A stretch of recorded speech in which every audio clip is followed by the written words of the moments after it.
Olá a todos, sejam bem-vindos mais uma vez ao nosso programa Lei em Campus, né, que é um programa voltado para os estudantes e admiradores interessados sobre temas referentes ao direito esportivo. E mais uma vez estamos aqui com os nossos colegas Pedro Botelho, Letícia Saldanha e Gustavo Góes, né? A gente vai abordar alguns temas referentes ao direito esportivo e vamos ter a participação do nosso colega Amir Saf, um acadêmico do 10º período de Direito da Universidade Federal do Paraná, né? Fala, Amir, seja bem-vindo ao Lei em Campus e conta um pouquinho sobre a sua trajetória aí. Fala, pessoal, primeiro...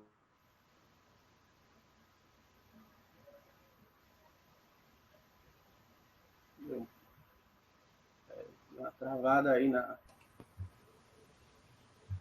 desculpa, acho que eu caí, né? Travou. Vamos continuar, desculpem o problema aí. Muito obrigado pela oportunidade. Eu sou acadêmico do 10º período aqui da Universidade Federal do Paraná, membro do grupo de Direito Desportivo aqui da faculdade, que tem desde 2012, então um grupo já com bastante idade de atuação, assim, bastante força, e monitor na tópica de Direito Desportivo que a gente conseguiu implantar no currículo esse ano, e estou aí para enriquecer o debate com vocês e ajudar o que for preciso. O pessoal do Paraná e que quiser também pode me procurar, se tiver necessidade de...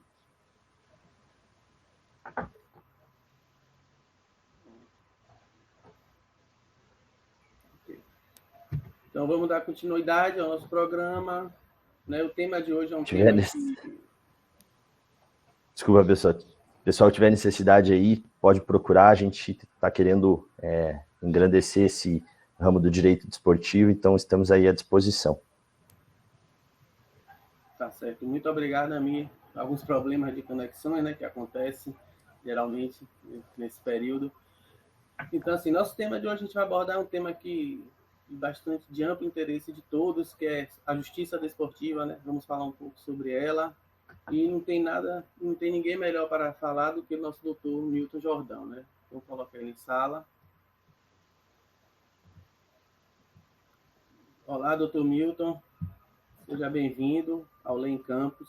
A gente agradece muito a participação do senhor e vamos debater hoje muito sobre a justiça desportiva. Seja bem-vindo ao Lei em Campus novamente. Agradecemos a participação. Obrigado, meu querido Guilherme, Letícia, Gustavo, meu querido amigo do Paraná e também Pedro, né, que compõe aí hoje essa bancada do Lei em Campus. Lei em Campus. Isso. Doutor Milton, à disposição aqui.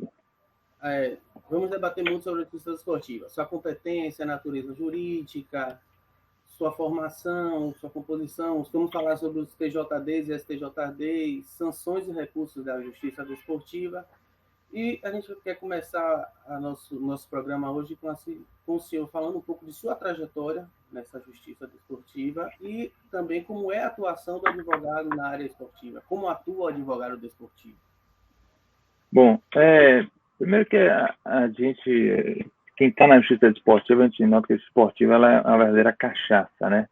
A gente entra muito motivado pelas nossas preferências no campo do esporte. Eu, na verdade, entrei primeiro pela porta do futebol, né? Eu comecei... Então, quando eu falar aqui de datas, vocês aí, muita gente ainda estava no colo da mãe, ou na barriga da mãe, né? Eu comecei como defensor da ativa em 2002, quando eu estava ainda me formando na Universidade Católica de Salvador. Né? Não tinha, como a gente tem hoje, essa coisa, esse trabalho acadêmico do direito esportivo. Nós não tínhamos essa difusão de livros, de blogs, de sites, né? Não se falava nem propriamente, eu posso afirmar a vocês, não se falava propriamente em direito desportivo. Não se via isso, pelo menos na Bahia aqui, quando eu iniciei. Então, eu fui defensor por um período, inclusive tive uma experiência muito bacana de defender, inclusive, como advogado, um árbitro, né, que era o Lorival, até falecido hoje, sofreu um acidente de carro aqui, foi ato FIFA aqui da Bahia, e fui defendido no primeiro e no segundo grau, na comissão e no pleno, e posteriormente eu fui para a Procuradoria, né, na Procuradoria do TJD do Futebol da Bahia. Eu fiquei, eu acho que foi em 2004 e saí em 2012. Né? Quando em 2012 eu fui para o STJD do Futebol, né? O STJD do Futebol. E ali fui procurador por 4 anos, quando em 2016 decidi dar uma parada sabática, né? Parar um pouco, estava cansado dessa atuação, sobretudo ali naquele lado assim, do tribunal, quis dar uma paradinha para cuidar de outras coisas, até porque o Bahia tinha me convidado para advogar para o clube na área penal, e eu entendia que não deveria conciliar, estando na Procuradoria, com a atuação, embora fossem áreas distintas, embora eu nunca tivesse no STJD do Futebol recebido nenhum processo do Bahia, ainda que recebesse, não teria nenhum problema em oferecer denúncia, porque eu já vinha fazendo aquilo 8 anos, né? Se você está num tribunal disciplinar no seu estado, e fatalmente o seu time vai ser autor de infração, seus atletas, o técnico, enfim. Eu já assisti final durante o domingo, e na segunda recebi o processo para denunciar todo mundo. Então, a gente tem que saber diferenciar, a gente tem que saber buscar cumprir as tarefas que a gente exerce. Então, quando eu entrava no tribunal, vamos colocar assim, só ilustrativamente, quando eu entrava no tribunal, eu não era torcedor do Bahia, não tinha nenhuma preferência clubística, eu era torcedor da Justiça Desportiva, eu era torcedor do CPJD, da aplicação da ética, da disciplina desportiva, tá? Isso, graças a Deus, sempre foi a minha estrada e o que eu sempre quis fazer. E então, paralelo a isso, eu tenho que fazer esse paralelo que é muito importante, que eu acho que é um ponto de mudança na minha trajetória em relação ao direito esportivo, porque em 2009, também certamente tinha muita gente pequena aqui em 2009, né? Tá olhando aqui, muita gente ainda estava vendo aí desenho animado, Pokémon, essas coisas aí, né? E em 2009, nós fundamos aqui na Bahia o Instituto de Direito Esportivo da Bahia. E fizemos o primeiro Seminário Nacional Esporte e Justiça Desportiva, que foi um evento que aqui, eu nunca me esqueço esse evento, porque tem 2 datas do IDDBA que elas são marcadas por jogos, é muito curioso isso. A gente ia ter uma partida das eliminatórias, tinham anos que a Bahia não sediava jogo da Seleção Brasileira, muitos anos, desde aquela fatídica Copa América, né, de 1989, aquela confusão com Charles, também aí recomendo, quem quiser entender o que é isso aí, vai no Google, e hoje em dia pesquisa o que eu estou falando. Talvez Guilherme, que é da terra, saiba o que eu estou dizendo. Em que o pessoal ficou meio chateado, porque Charles não jogou. Charles, o Anjo 45, a gente tinha acabado de ser campeão brasileiro, então ficou aquele climão em relação à Bahia. E aí esse jogo volta, né, vem aqui, né, só uma ratificação. Em 96 e 97 a gente jogou, teve uma partida aqui que foi a reinauguração da Fonte Nova, que foi um torneio amistoso, Brasil e Holanda. Mas, assim, jogos oficiais nós não tínhamos desde esse período. Muitos anos, acho que foram uns 10 anos sem jogos oficiais aqui na Bahia. E essa partida foi Brasil e Chile, né, pelas eliminatórias, e foi quando a gente decidiu aproveitar a oportunidade de fazer um evento. Por que isso? Porque a Bahia não estava na rota dos grandes eventos de direito esportivo. A Bahia não era conhecida por ter, embora tivesse grandes tribunos, grandes pensadores. Se você for olhar no direito esportivo do trabalho, você vai encontrar Zé Martins Catarino, né, que é um dos primeiros a falar sobre isso aí também, e por aí vai. E aqui é uma terra que tradicionalmente sempre revela grandes nomes para o direito. Então a gente pegou e junto com outros colegas, outros sonhadores, né, outros loucos, né, à época loucos, porque todo mundo, o que é isso? É direito, joga bola, é o que é dentro de campo. E o Instituto fez 1, 2, 3, 4, fizemos 8 grandes eventos assim, memoráveis. Quem esteve aqui conosco, até outro dia, um jovem advogado das Alagoas fez uma homenagem a mim, achei muito, me tocou muito, que foi ele relembrando, porque nós chegamos a um ponto aqui, pra vocês terem ideia, se eu chegasse no evento, fizesse um evento aqui, eu olhava assim para a Letícia e disse, você agora vai presidir uma mesa. Ah, mas o que é que eu tenho que fazer? Você vai sentar, vai abrir a boca e vai presidir a mesa. Bom, a nossa lógica era de envolver as pessoas, era de participar, ampliar a participação. A presidência de mesa para a gente era irrelevante, não tinha que ser o astro, o cara mais. Não, a ideia era trazer as pessoas de fora, as pessoas que tinham interesse, que queriam conhecer. Nós fazíamos misturas muito interessantes nos eventos. Por exemplo, vocês conhecem o advogado Pier Paolo Bottini Cruz, né, um grande advogado criminalista, querido amigo meu. E um ano eu chamei, Pia, eu queria que você viesse aqui falar sobre direito penal aplicado ao esporte. Como rapaz, o que é isso?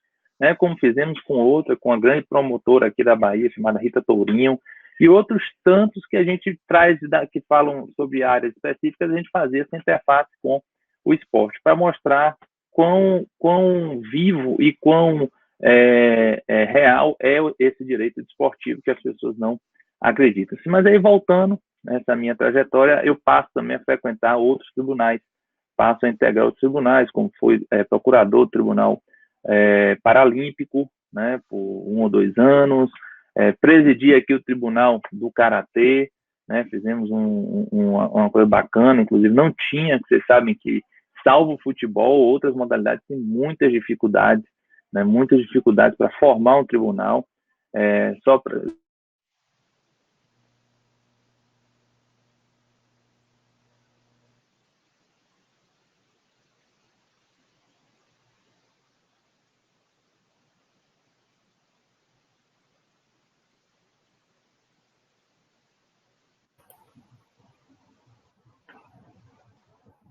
Aparentemente o professor caiu. Voltei, né? Eu acho que eu que dei uma sumida, né? Pois é.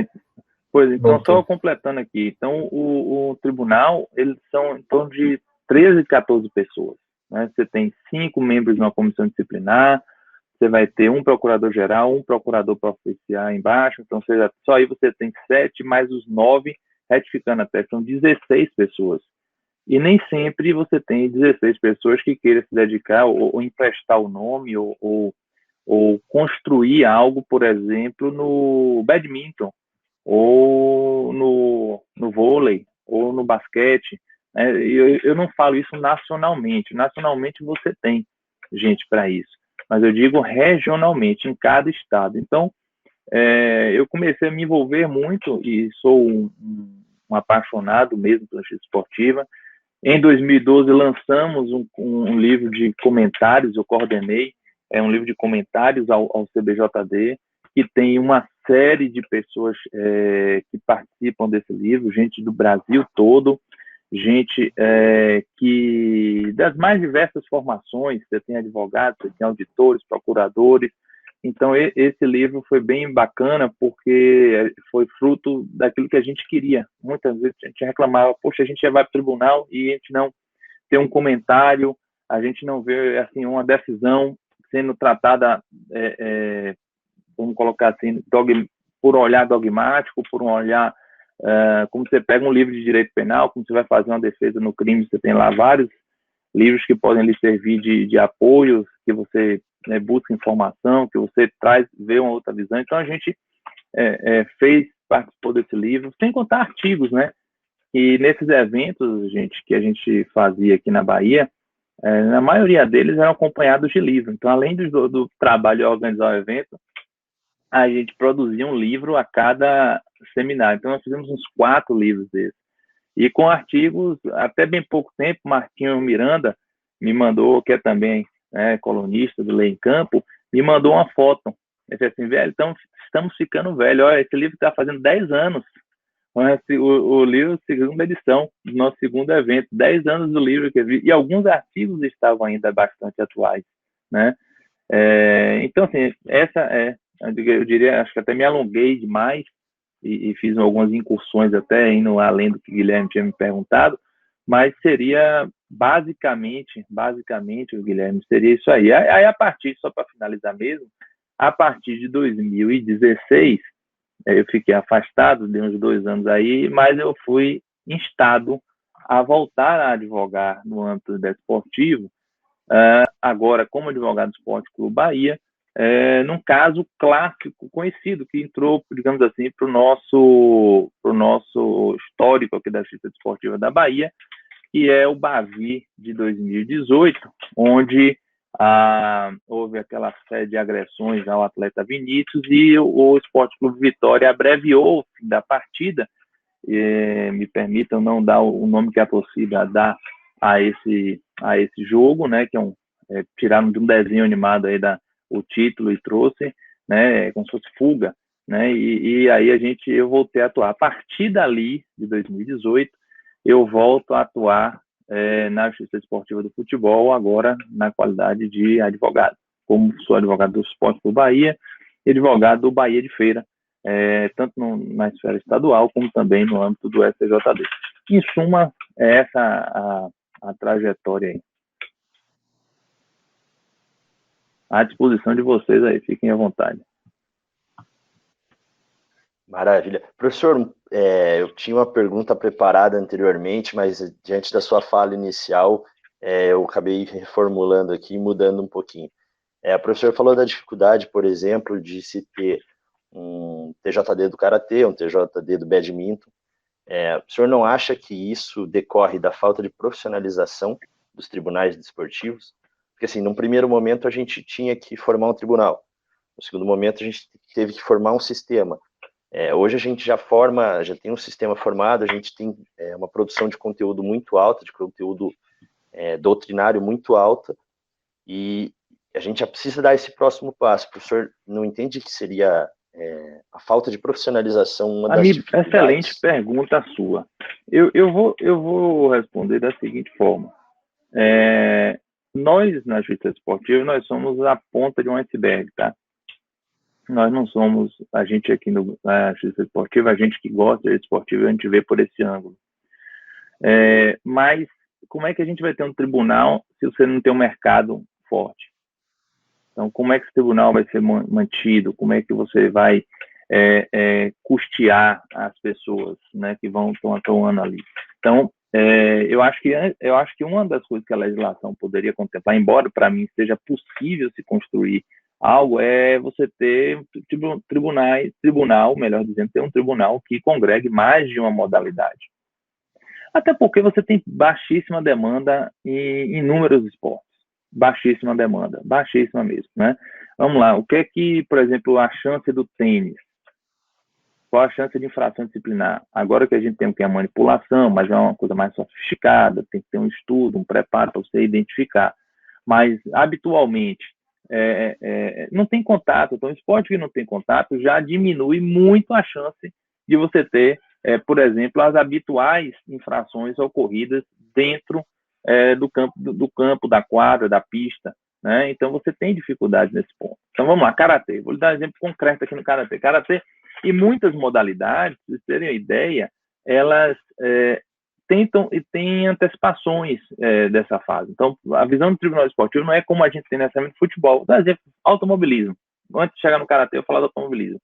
O automobilismo, praticamente o tribunal, ele é um recurso às decisões disciplinares tomadas pelos organizadores de prova, pelos comitês que cuidam das provas do automobilismo. Se você for analisar, e recomendo a vocês que estão aqui e a vocês que estão nos assistindo, que busquem no Google aí, bota aí Confederação Brasileira de Automobilismo, baixa o código disciplinar deles, vocês vão perceber que o tribunal, até a expressão é essa, ir à justiça esportiva é um recurso, é como se fosse um recurso. Então, veja que ele busca ao máximo evitar a justiça esportiva. Aqui no Karatê, quando eu fui convidado, eu disse assim, eu fui perguntar da estrutura, eles tinham uma espécie de comitê disciplinar. Eu disse, então, falei com o presidente da federação, então é melhor eu pegar meu boné e ir embora, não tenho nada para fazer aqui. Se vocês têm um comitê disciplinar, para que diabo vocês querem no Tribunal de Justiça Esportiva? Porque a gente tem que atender a lei, não. Ou comigo, ou é correto do jeito que a gente conduz as coisas, ou então não vai para frente. Por quê? A gente também, que não é da modalidade, tem uma dificuldade, né? Para a gente entender qual é a infração, por exemplo, no karatê. Você tem que entender a regra do karatê. Eu não vou ter uma jogada, a jogada violenta, vamos colocar assim, né? Porque também o código ele é muito futebolizado. A jogada violenta num comitê não é dar um chute no rosto, concorda? Porque isso já está previsto, isso é da própria ação esportiva nesse caso. Então, a grande questão aí primeiro, eu diria, podemos profissionalizar os tribunais hoje? Acredito que não. Acho que a gente tem que ter uma legislação que faculte que cada entidade se organize da forma que lhe parecer melhor. O que é que eu sustento? Que os princípios fundamentais do Estado Democrático de Direito devam ser respeitados. Então, o processo com ampla defesa, com possibilidade de ser ouvido, da prova a ser contraditada, entendeu? Isso que é importante. Aí, se a gente tem um painel com 3, 4, nós temos uma corte, como a gente tem hoje, na maioria dos esportes, isso, para mim, é coisa de só menos importância, certo? O que mais importante é o quê? É permitir que as partes ali e a matéria discutida se produza justiça. E de que forma a gente faz a justiça? Quando a gente atende aos critérios que são previstos no Estado Democrático de Direito. Então, não adianta a gente ter um tribunal. Hoje vai ser para inglês ver, a gente só profissionaliza o STJD do futebol. Nenhuma outra corte no país tem condição de profissionalizar seus integrantes. Posso até estar sendo exagerado, talvez um ou outro lugar tenha a condição de profissionalizar, muito poucos. Modalidades, menos ainda, porque a estrutura é grande, velho. Entendeu? Porque se ele dissesse assim, vamos fazer um painel de primeiro grau com 3 jogadores e outro com mais 3 jogadores. Seria possível? Sim. 6 pessoas é possível. Mas quando você tem 17 pessoas, fora o staff de trabalho, de secretários, enfim, daquela formatação do tribunal, secretário da turma, secretário do pleno. Então, isso daí acaba também repercutindo. Agora, o caminho que eu avalio, aí acho que o grande saque da sua pergunta, não é chegar onde você quer, mas é caminhar para chegar onde você quer. Porque na caminhada que a gente pode descobrir alternativas e nós podemos aperfeiçoar o sistema. Seria, acho, muito mais interessante do que alcançar o que você quer, tentar alcançar o que você quer, caminhar para alcançar o que você quer. Seria essa uma perspectiva que eu trago. Professor, antes de entrar com maior profundidade na estrutura e na organização da justiça desportiva, me parece necessário falar sobre o enquadramento que a Constituição confere à justiça desportiva. Então, qual seria esse enquadramento previsto no artigo 217 e quais são os princípios desportivos sobre os quais se alicerça a justiça desportiva hoje? Bom, Pedro, bem legal aí também sua pergunta. Primeiro, todo mundo saber que a justiça desportiva ela está reconhecida constitucionalmente, não quer dizer que ela integre o poder judiciário, né? Vamos deixar isso bem claro. Nem também a gente quer integrar o poder judiciário, também tem isso. Ninguém está com inveja de ser desembargador, nem juiz, nada disso não. Tá? Então, o poder judiciário está lá no 102, 100, né, 100 em diante lá da Constituição, tá, a definição do STF, do STJ, tá, dos tribunais regionais, tá, estaduais, por aí vai. A expressão justiça esportiva é uma coisa que se consolidou ao longo do tempo e muitos integrantes até do Poder Judiciário não gostam, né, dessa expressão de justiça, como se justiça fosse um privilégio público, não é? Justiça ela pode ser pública, pode ser privada, e a gente tem visto aí a crescente da arbitragem, quão bacana tem sido ver as discussões sobre a possibilidade de fazer justiça, não com as próprias mãos, né, mas sem as mãos do Estado. Eu acho isso muito interessante, acho que é riquíssimo para a gente também. Mas ela está lá reconhecida como uma hipótese que não é óbice, mas ela não é óbice ao livre acesso ao judiciário, tá? O livre acesso ao judiciário, ele existe, ele é consagrado, está na nossa legislação e, portanto, nós vamos, sim, admitir. Então, as instâncias juízes desportivas, os órgãos judicantes da justiça desportiva, eles não furtam daquela parte o direito de ir buscar o provimento judicial. Agora, ele traz como uma condição de procedibilidade, que quer dizer, você só pode ir à justiça para discutir uma causa atinente a um regulamento ou a disciplina, a justiça que eu falo comum, se você passar pelas instâncias judicantes, que tem um prazo de 60 dias, segundo o artigo 217, para decidir a matéria. Agora, muito disso, e aí como vocês sabem que as entidades de administração, elas desestimulam a busca do Poder Judiciário, por razões óbvias, por força do princípio pro competitione, por conta dessa dinâmica que a gente tem no esporte. Quando a gente olha o esporte, a gente olha... vamos pegar o caso clássico no Brasil. O Brasil sempre tem um caso clássico para a gente. Na Taça das Bolinhas, na verdade, levamos o quê? Mais de 20 anos para saber quem é o campeão, e na verdade eu acho que a gente não sabe quem é o campeão de 1987, né? É uma coisa que você nunca vai saber, né? Embora está lá decidido que foi o Esporte Clube do Recife, mas quanto tempo levou? Eu digo, quando saiu a decisão em grau final do STF, eu quero saber quem comemorou aquela decisão. Um dois, até porque já tinha perdido o esporte, já tinha passado a outras alegrias, outras tristezas, que já embotou aí até a vontade de fazer qualquer tipo de comemoração. Então, perceba que a decisão esportiva, ela, por um órgão judicante da justiça esportiva, até melhor dizendo, ela é muito mais célere e ela atende aos interesses, né? E aí, quais são os princípios que regem a justiça desportiva? Artigo 2º do CBJD está lá dizendo, tem uma série de princípios. Claro, não vou aqui, para não ser cansativo para vocês, nem para os nossos telespectadores, né? Eu não vou declinar todos, mas eu vou dizer os mais importantes. Eu diria que um dos mais importantes é o pro competitione, é o fair play, que são princípios próprios da prática do esporte, são princípios inerentes à vivência no mundo esportivo. E eu diria que você vai perceber, indo ao artigo 2º, eu não vou declinar todos aqui, também para o amigo que está e amiga que estão assistindo terem a curiosidade de ir no Google, depois que acabar de ver o nosso vídeo, e procurar, né? E só assim que a gente vai caçando as coisas que a gente vai encontrando. Então, você vai perceber que ele reproduz dispositivos que são comuns a qualquer outro ramo do direito. E daí se entender uma coisa fundamental, a sua autonomia e independência, porque ao estar na Constituição, ele tem autonomia e independência. Então, ele não está submetido ao direito penal, não está submetido ao direito civil, não está submetido ao processo civil, embora nós possamos empregar princípios e valores que são do direito penal. Mas antes de ser do direito penal, eles são o quê? Valores constitucionais. Vou dar um exemplo aqui.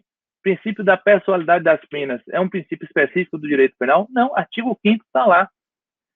Devido processo legal, né, que é o nosso due process of law, está no artigo 5º também. Então, percebam que muita gente gostava, porque hoje, com a grande avanço doutrinário do direito desportivo, isso tem mudado, gente.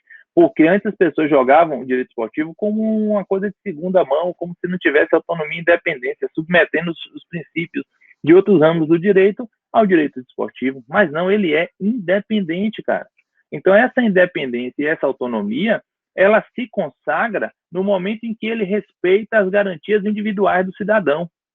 Então, ele está na Constituição, ele não pode estar em dissonância com o artigo 5º. Nunca. Então, a justiça esportiva ela não pode se olvidar de nenhum dos valores que são consagrados na nossa Constituição Federal. Então, ao fazer isso, ao consagrar isso e ao colocar isso em prática, ela se legitima, não apenas formalmente como estava, mas materialmente, não se submetendo a nenhum outro ramo do direito. É essa a minha visão em relação à justiça desportiva e dentro dessa perspectiva de valores e da sua constitucionalidade. Bom, você acabou... Pessoal, se me... não, pode falar. Desculpa, Lê. Só ia complementar um pouco o que o professor disse. Quando se fala muito do enquadramento da justiça, a gente remete muito ao 217 da Constituição. E corroborando um pouco o que o professor falou, estar abaixo dos preceitos constitucionais, o 217 ele é bem claro quando ele dá uma autonomia gerencial da justiça desportiva, né? Então, assim, os órgãos de representação, a justiça desportiva tem toda a autonomia de regulamentar os seus campeonatos, dizer como vai funcionar, mas em maneira alguma pode cercear ou anular qualquer direito que esteja constitucionalmente vigente, né? Então, muita gente confunde um pouco a autonomia com soberania, uma espécie de poder absoluto, e não, isso realmente a justiça desportiva não tem. O que se tem é uma autonomia gerencial, uma autonomia organizacional. Perfeito, perfeito.